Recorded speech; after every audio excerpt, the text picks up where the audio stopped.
Olá pessoal, bom dia, boa tarde, boa noite a todos os senhores que são inscritos no nosso canal Anotações de Processo Civil.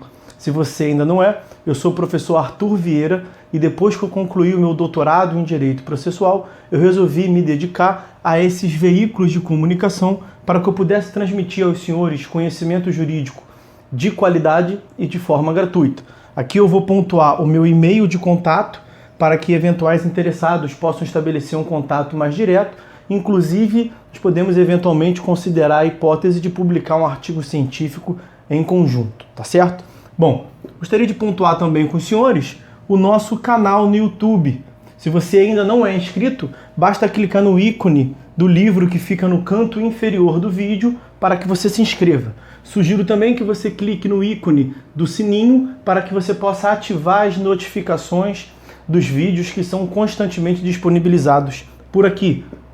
Gostaria de apresentar também aos senhores a nossa plataforma acadêmica, arturvieiracursos.com.br, arturvieiracursos.com.br, onde os senhores encontrarão cursos online de modo gratuito, inclusive com a emissão de certificado válido em todo o território nacional. Tá certo? Então, após a pausa, nós vamos tratar do vídeo de hoje. Olá, meus amigos. Vamos dar prosseguimento no vídeo de hoje a análise do nosso livro Anotações de Processo Civil, pelo tópico que está aparecendo na tela agora aí para os senhores, a adjudicação. A adjudicação é essa que compõe o procedimento do processo executivo das obrigações de pagar quantia e se dá na fase satisfativa, como nós principiamos a análise no vídeo anterior. Vamos, portanto, dar prosseguimento à sua consideração. No regime processual revogado, a adjudicação teve o seu âmbito de incidência alargado pela Lei 11.382 de 2006, tanto pelo aumento do rol de legitimados a realizá-la, quanto pela permissão de que ocorra a qualquer tempo depois da avaliação. Além disso, confirmou-se expressamente que a adjudicação se aplica também aos bens móveis penhorados, entendimento que já prevalecia, mas não estava explicitado em lei. Pela adjudicação, permite-se que o exequente ou credor com garantia real sobre o bem penhorado, ou que tenha obtido a penhora sobre este mesmo bem em outra execução, ou ainda o cônjuge, o ascendente ou o descendente do executado, que esses sujeitos adquiram um bem penhorado e já avaliado. A aquisição far-se-á por valor não inferior ao da avaliação, e o credor, quando for ele o adjudicante, abaterá esse montante do seu crédito. Conforme este seja menor ou maior do que aquele, respectivamente, o credor completará a diferença ou poderá prosseguir na execução do saldo. A esse respeito, previsto em lei, consta o parágrafo 4º do artigo 876. Já quando o adjudicante for o cônjuge, o ascendente ou o descendente do executado, caber-lhe-á depositar integralmente o preço.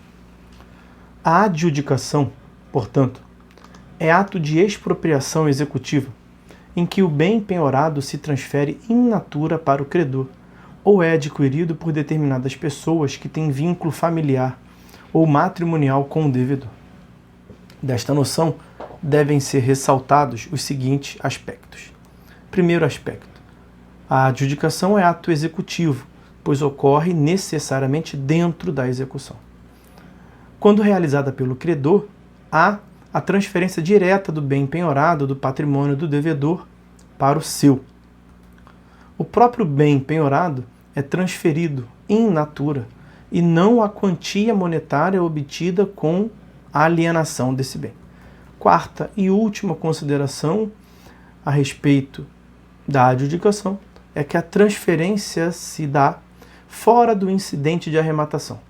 Nisso, a adjudicação diferencia-se da arrematação, mesmo quando esta é feita pelo próprio credor.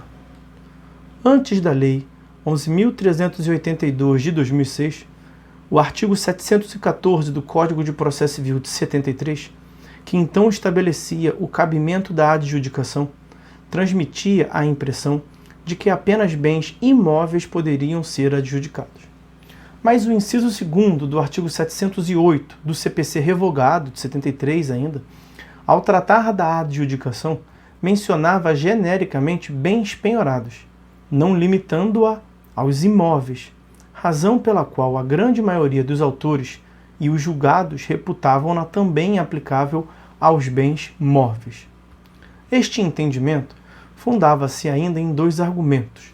O primeiro deles é que não havia vedação expressa à adjudicação de bens móveis, e também não havia nada que implicitamente justificasse tratamento diferenciado para os 2 casos. Com a Lei 11.382, de 2006, a questão ficou definitivamente resolvida dentro da linha que antes já prevalecia. Os bens móveis, tanto quanto os imóveis, podem ser adjudicados. Era o que constava do artigo 685-B do Código Buzaide. No CPC atual, de 2015, a regra consta do artigo 877, parágrafo 1º. Legitimidade para realizar a adjudicação. Condições subjetivas da adjudicação. Podem requerer a adjudicação do bem, em primeiro lugar, o credor que promove a execução. Em segundo lugar, o credor com garantia real sobre o bem. Artigo 876, parágrafo 5º. Em terceiro lugar, os credores que penhoraram o mesmo bem em outras execuções. Mesmo dispositivo, parágrafo 5º do artigo 876. Quarto legitimado, o cônjuge, o companheiro, o ascendente ou o descendente do executado, nessa ordem, esse mesmo artigo 876, parágrafo 5º. E em quinto lugar, os sócios, em relação a cotas sociais penhoradas em execução movida por terceiro. Dessa vez é o parágrafo 7º do artigo 876. Dá-se à penhora de ações em sociedade anônima fechada o mesmo tratamento conferido à penhora de cotas de sociedade simples ou empresária. Condições objetivas para a realização da adjudicação. No regime processual antigo, de 1973, até a Lei 11.382 de 2006, não era possível adjudicar o bem penhorado sem que antes ocorresse uma asta pública infrutífera. Artigo 714, caput do CPC de 73.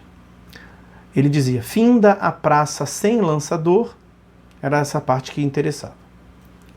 Era indispensável que se tivesse realizado praça ou leilão, com todos os seus requisitos de validade, a que não tivesse comparecido o licitante interessado em arrematar o bem pelo valor mínimo exigido.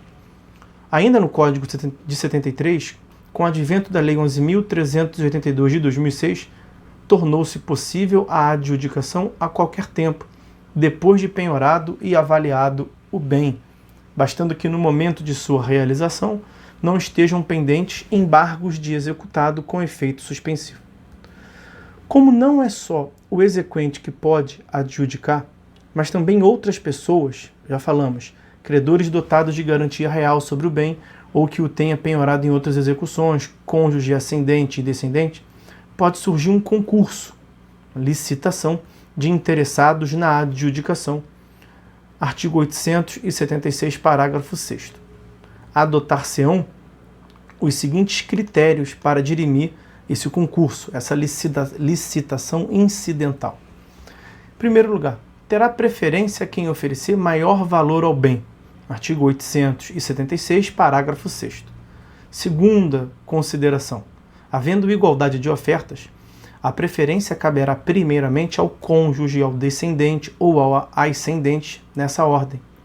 Entre descendente, bem como ascendente, os de grau mais próximo preferem aos de grau mais remoto, conforme o princípio geral do direito de família e sucessor. Em terceiro lugar, estando 2 ou mais credores em igualdade de condições quanto à categoria de preferência, exemplos, 2 ou mais credores com garantia real, 2 ou mais credores trabalhistas, 2 ou mais credores quirografários, terá preferência aquele que tiver ajuizado a execução em que se deu a primeira penhora sobre o bem. Artigo 797. Eis, portanto, mais um momento em que a preferência processual atribuída pela penhora, artigo 797, revela sua função. A licitação entre os vários credores concorrentes será resolvida por ato do juiz, que decidirá qual a ordem de preferência entre eles para adjudicar o bem. Discutia-se intensamente a natureza dessa decisão e, em consequência, o recurso cabível contra ela. Para muitos, não seria verdadeiramente uma sentença, mas sim uma decisão interlocutória que resolve incidente processual interno ao processo executivo, nos termos do parágrafo 2º do artigo 203, cabendo, portanto, contra ela agravo de instrumento, nos termos do parágrafo único do artigo 1015.